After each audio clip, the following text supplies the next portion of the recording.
Who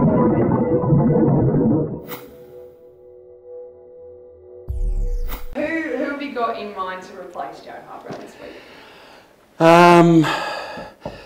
Jack Bowes, Mackenzie Willis.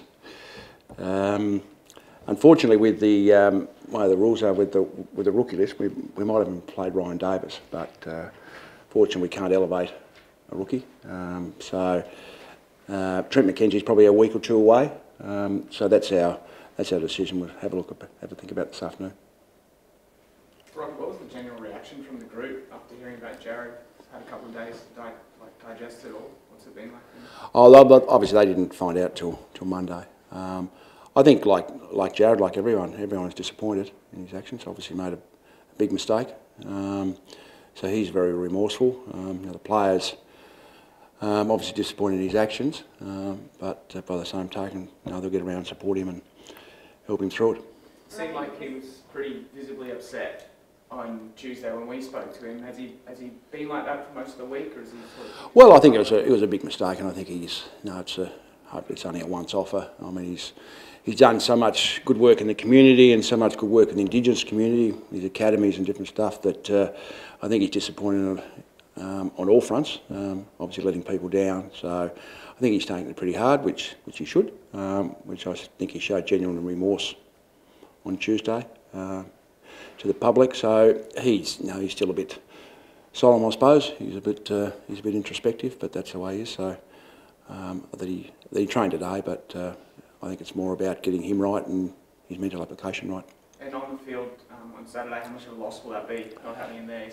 Oh yeah, he's been in really good form, and interesting. Not that I take a lot of notice, media at times, but a couple of outlets have sort of had their mid-year Australian team and had him in contention. So I think that shows, in a team that's only won 4 games, how well he's been playing. So he missed the first 2.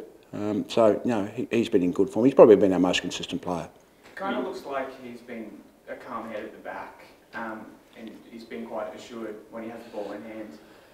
I guess how important will it be for that someone else steps up in the back half of the field providing that? Oh yeah, I think last week obviously Pearce coming in and be able to do that. So Pearce has only played the 2 games. So I think Pearce will be able to take that experience slot. Having Stephen there as well, obviously Cade. So we've got enough experienced players there. So. When will you decide? Sorry, the full punishment. I wondered why you were here. Yeah, the senior management leadership group have met. That's ongoing at the moment, and hopefully that'll be decided by the weekend. So you said you were disappointed. Was it? I know when we heard about it in our newsroom, we were pretty surprised and shocked that it was Jared Harper.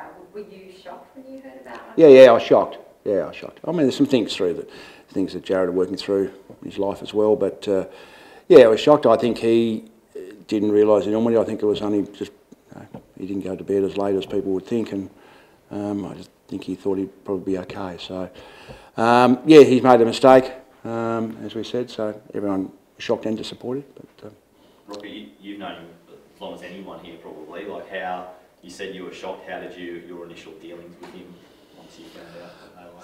Yeah, I didn't phone him on the Monday because I knew a lot of people from the club and people talking. So I texted him and then spoke to him on the Tuesday. Didn't get too deep into the whys and wherefores as such, but more about, I suppose, supporting him. So that we're here for him and anything we can do to help.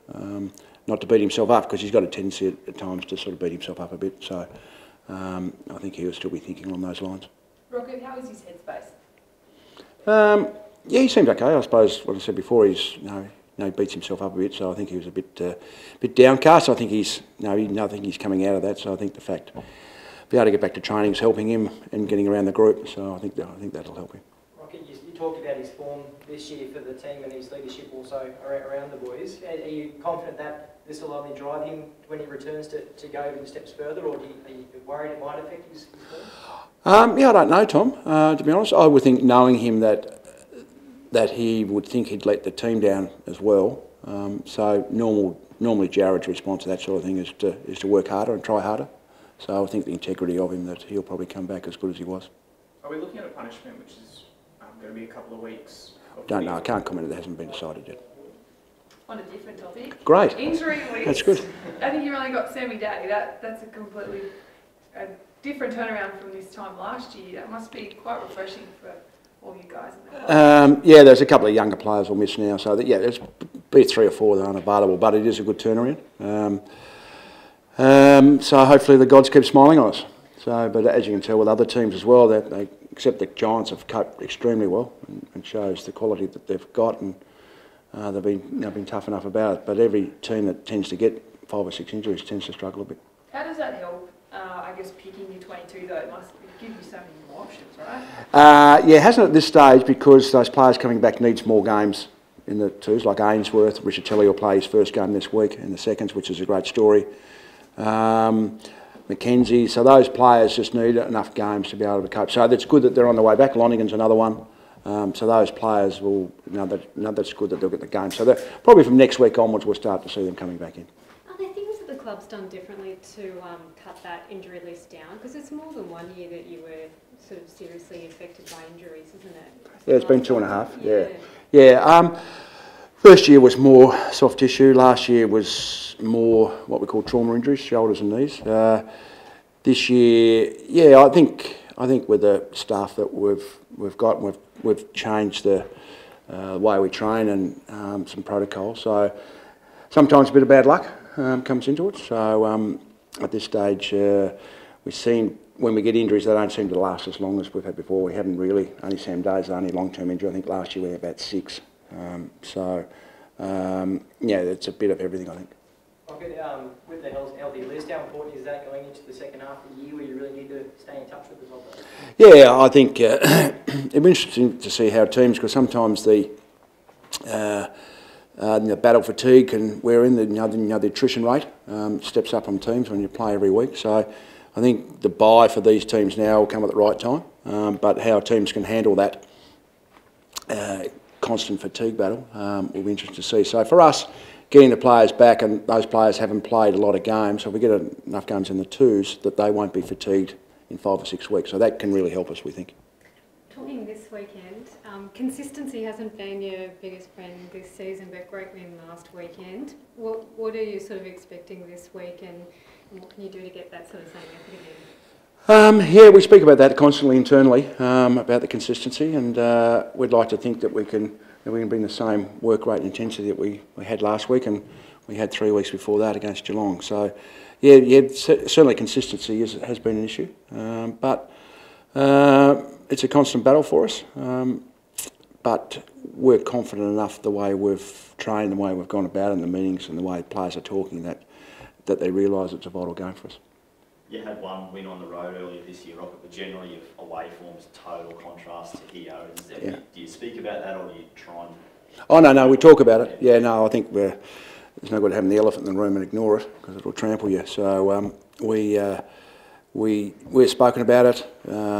We need to address it. I think it's a mindset again. I've got no doubt.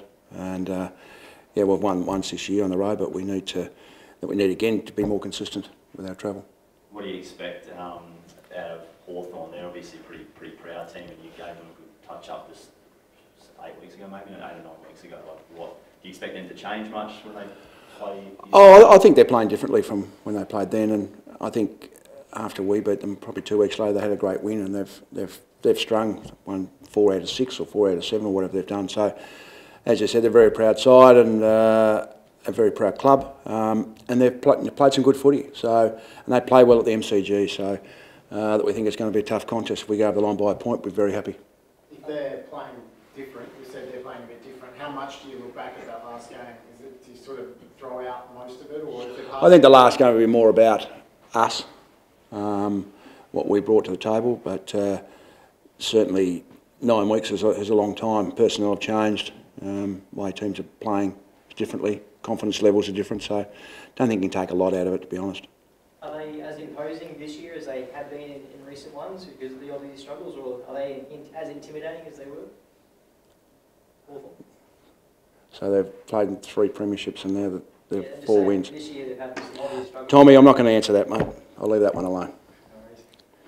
Can I just check with Rory Thompson? Sorry, I think I missed that. Oh, Rory Thompson's the other one that's back. Yep. Played last week in the reserves. So is he he hasn't come straight back. He's playing in the seconds again this week. Oh, he'll be in the second. Yeah. Yeah, sorry. That's to replace Harbrow. Yeah. He's not in the contention. No, he'll have to work his way back in. So he's got a bit of work to do because Jack Leslie's playing really well. Yeah. So what's been said to Rory about how he can work his way back in eventually? He's been spoken about getting enough games in his belt, 2 to get some form, and then 3 when opportunity arises, like everybody else. So he's not an automatic, so he'll have to be like Tom Nichols and other players that have been regulars, and Mackenzie, that their form will have to be right, but they'll also have to have good form consistently, and then there'll have to be an opportunity arise. Could we see Tom Nichols return actually? Sorry? It just reminded me about Tom Nichols because we haven't seen him for a while. Wow. But could we see him come back into the mix? Like, is he showing good form in the NEFL? He's been okay. Jared Witts has been exceptional. So, again, opportunity. So, the way Jared's been playing, he's not giving any other opportunity. So, he'll be playing consistently. Just one random question for you, Rocket. There's a bit of talk about who the best player in the game is at the moment. Do you have a thought on who's taking that mantle? God. Really doesn't worry me, to be honest, Michael. Probably Dustin Martin, I would have thought, consistently. Maybe Selwood. Maybe a toss-up between those two. Gary not in the mix? Not at this stage, I wouldn't have thought. We probably should ask the question, though, is Gary going to play this week? It's the only presser that we didn't ask you then. Yeah, normally get a Gary question. I was wondering when thought I could get through without a Gary question. Yes, Gary's playing, so it'll be fine.